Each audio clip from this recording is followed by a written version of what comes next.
Los retos a los que se enfrenta la sociedad en el ámbito de la biodiversidad en realidad es un reto, es decir, a lo largo de la historia de la vida sobre la Tierra ha habido grandes extinciones que no han tenido nada que ver con la acción de las personas, porque las personas todavía no estábamos ahí, y ahora la comunidad científica está de acuerdo en que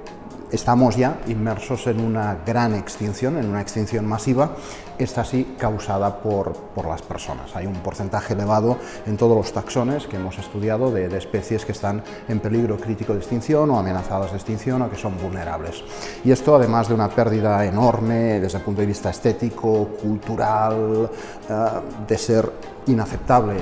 éticamente, tiene efectos negativos sobre los servicios ecosistémicos, sobre lo que podemos aprender de las especies que se están extinguiendo y que no aprenderemos si esas especies se extinguen, etc. Lo que nos ocupa hoy es la contribución de los zoológicos a esas acciones y creo que son principalmente tres. En los zoológicos se genera conocimiento acerca de especies en peligro o especies relacionadas con esas que están en peligro, y ese conocimiento es en muchos casos útil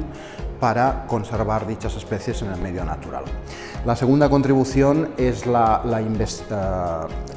conservación propiamente dicha, sea contribuyendo con conocimientos o con fondos a los programas de conservación en la naturaleza o haciendo conservación ex situ, es decir, cría en cautividad de especies para después reintroducir individuos. Y finalmente, pero no por ello menos importante, desde mi punto de vista probablemente lo más importante que aportan los zoos es contribuir a la educación y a la sensibilización de la opinión pública acerca de esa crisis de la biodiversidad y los efectos negativos que tiene o puede tener sobre el bienestar de las personas.